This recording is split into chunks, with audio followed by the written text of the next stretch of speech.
kemarin kita sudah membahas mengenai masalah zakat. Sekarang kita akan masuk ke materi sholat Id. Saya tahu sholat Id apa? Sholat Id adalah gabungan dua sholat antara sholat Idul Fitri dan sholat Idul Adha. Perhatikan anak-anakku sekalian, jadi sholat itu adalah gabungan dua sholat, yaitu sholat Idul Fitri dan sholat Idul Adha. Jadi pengertian sholat Id adalah sholat dua rakaat yang dilaksanakan setiap setahun sekali pada dua hari raya, dan hari raya memang adalah hari raya Idul Fitri dan hari raya Idul Adha. Siapa yang sering ikut sholat Idul Fitri? Tapi semua hebat, anak-anak sekalian semuanya hebat, semua ikut sholat Idul Fitri maupun sholat Adha. Baik, sholat Idul Fitri itu yang kita lakukan pada setiap bulan baru berapa? Kita laksanakan, bisa dilaksanakan di masjid, bisa juga dilaksanakan di lapangan terbuka, di lapangan bola.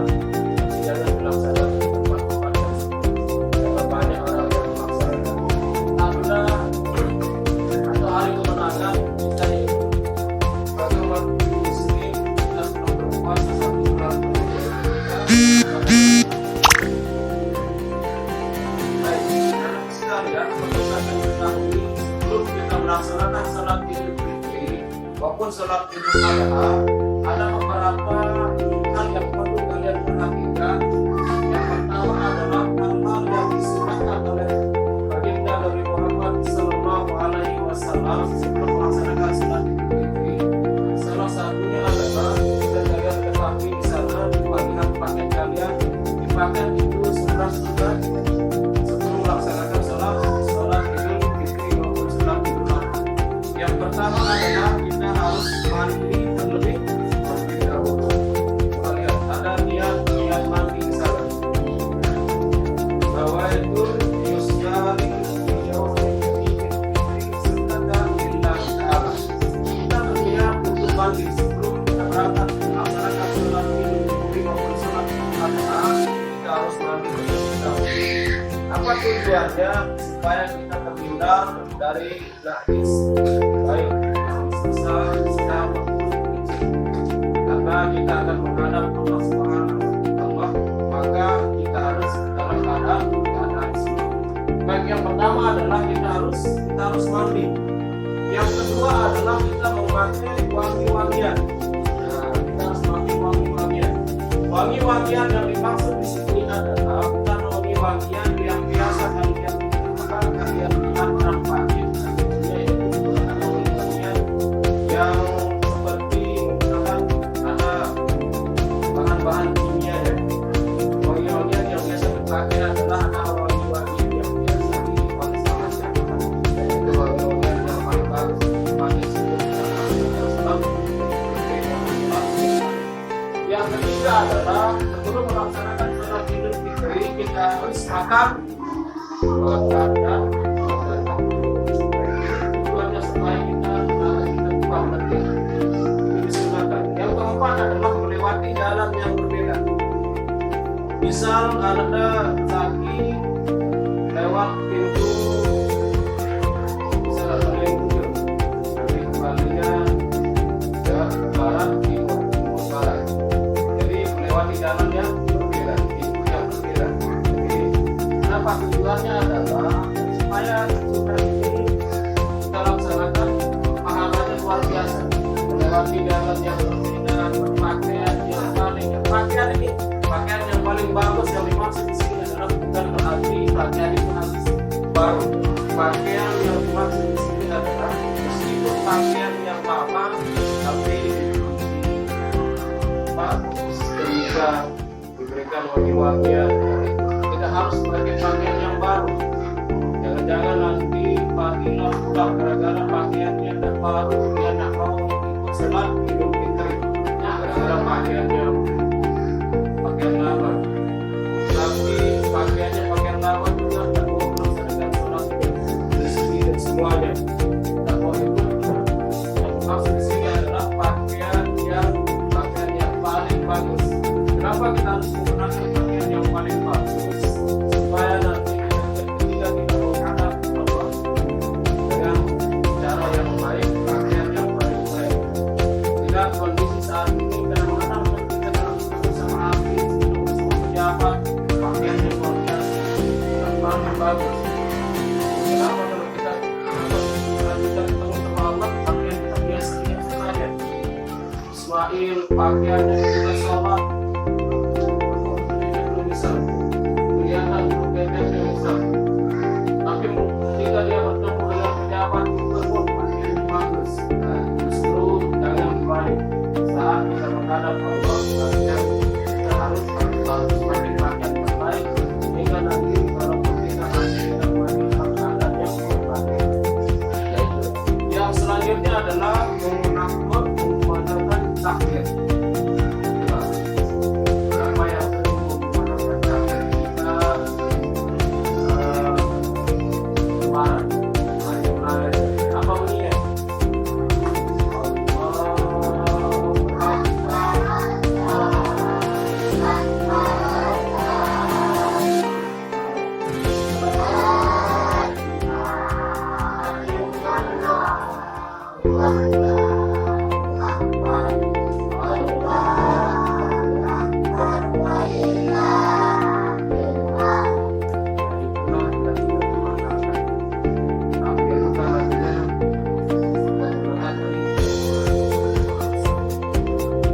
Baik, selanjutnya untuk melanjutkan kalian sudah paham ini sudah saya.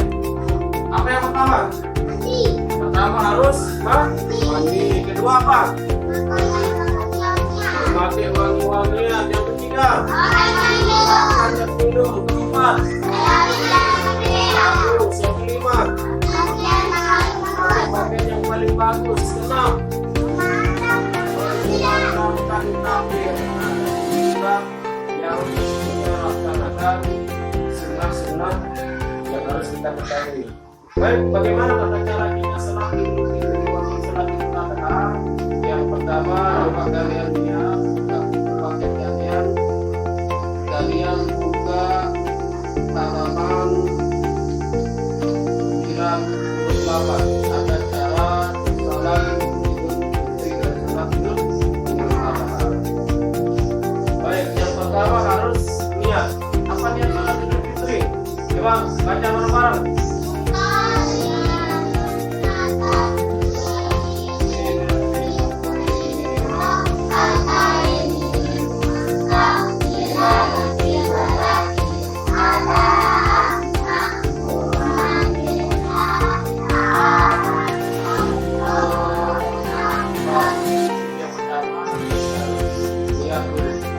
Yang kedua adalah setelah kita niat sambil kemudian kita baca doa kita. Coba silakan doa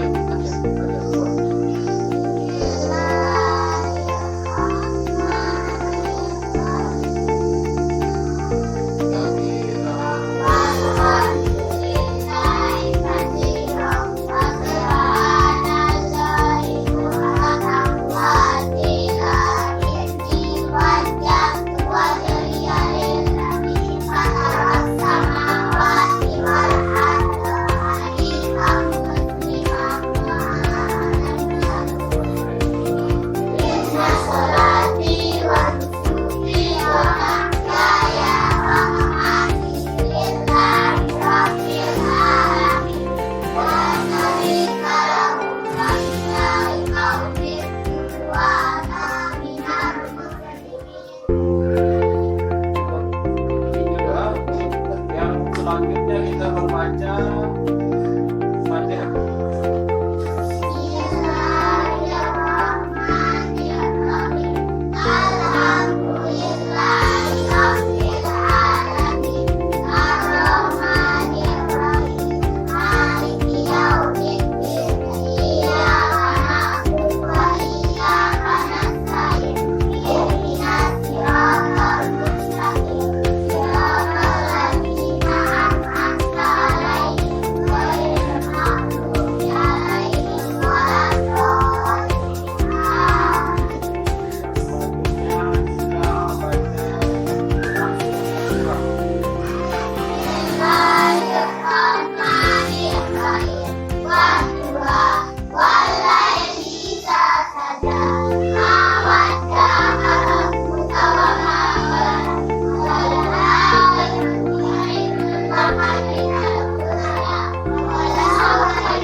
hikmah sholat Idul Fitri maupun sholat Idul Adha.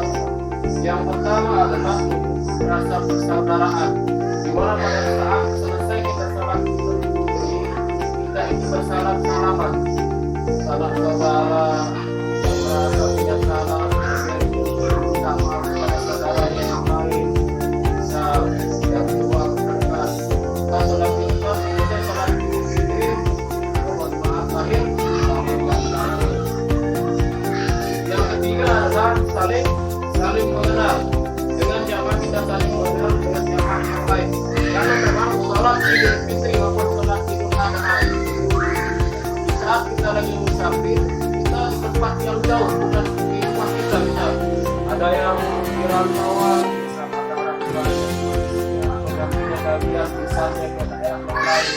Nanti di sana pas salat salaman, salat kita akan saling kenal mengenal satu sama lain.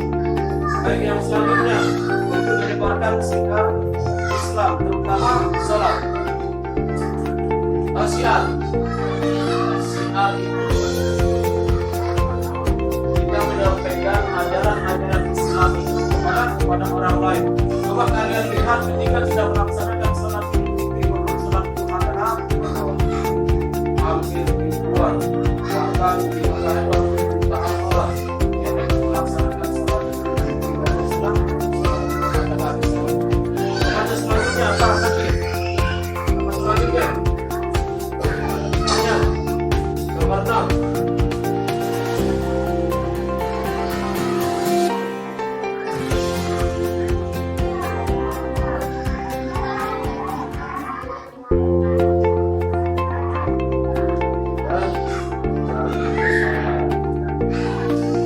Maksudnya di sana adalah kita kan sebelum melaksanakan sholat Idul Fitri kita puasa dulu.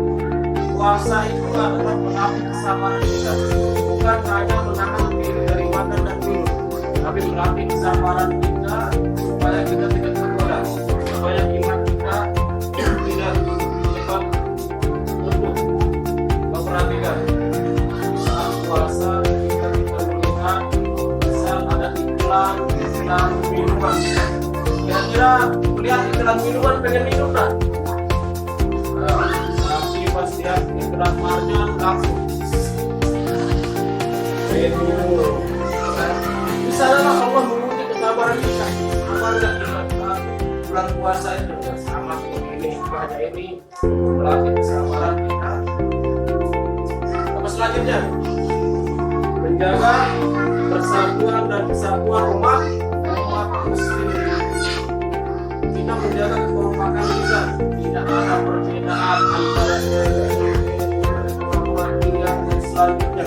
Tidak ada perbedaan, semua kita sama di hadapan semua kita menyebarkan kebaikan bersama dalam persatuan antar umat. Nah, di hikmah ini ada dua Fitri dan hikmah Idul Adha ini seperti salah satunya adalah bagaimana cara kita untuk berbagi dengan orang yang tidak mampu. Di saat Idul Adha itu kan kita biasanya memotong sapi, kita potong. Tapi kita bagi-bagikan kepada orang yang tidak mampu. Bisa sapi sama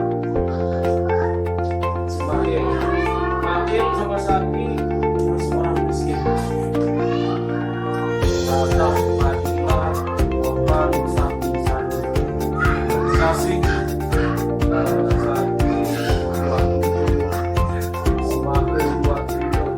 bagi rata untuk menghilangkan kesenjangan sosial antara si kaya dan si miskin, supaya si miskin merasakan apa yang dirasakan oleh orang kaya.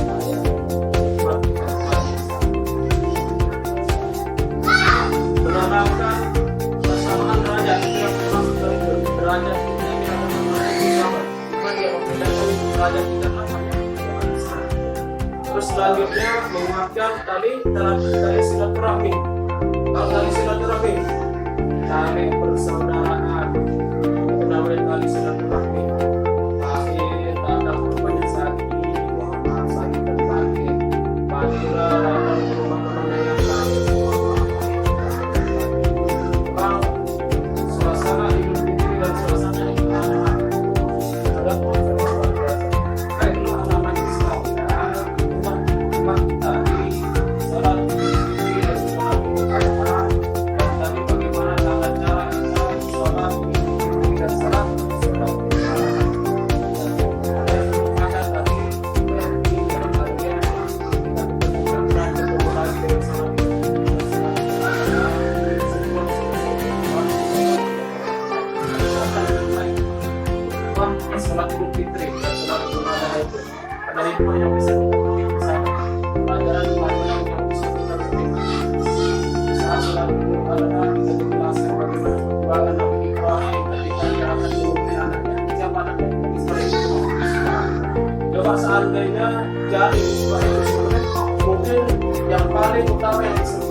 saling membentuk badannya.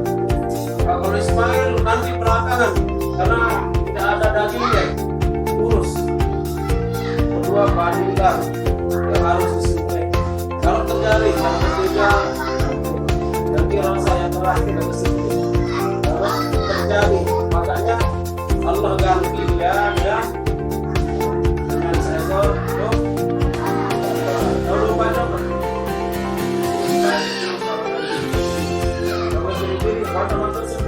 Pernah nonton televisi? Nah seperti itu namanya domba. Itu ganti dengan domba. Ada yang diganti. Kenapa Allah memuji Nabi Ibrahim? Karena dulu Nabi Ibrahim itu pernah berjanji, ya Allah, seandainya saya punya anak, apa? Dia dulu pernah bernasar ketika Allah menjadinya turun malaikat Jibril memuji Ismail. Itu malaikat Jibril berterima seperti manusia. Apa katanya? Ibrahim, saya merupakan selama satu minggu di daerah saya hanya ada di sini. Ambil 100 ekor kambing. Malaikat Jibril diambil. Apa kata Nabi Ibrahim? Silakan kambing katanya. Coba kalau kita punya 100 ekor kambing, mau nggak kita kasih orang satu? Belum tentu kita kasih orang satu. Apa katanya? Kadang-kadang kita kasih turun lagi dia. Ismail, Ibrahim katanya. Saya belum makan satu minggu.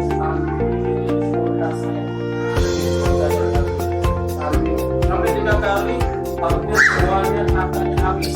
Lalu naiklah malaikat Jibril. Apa katanya? Ya Allah,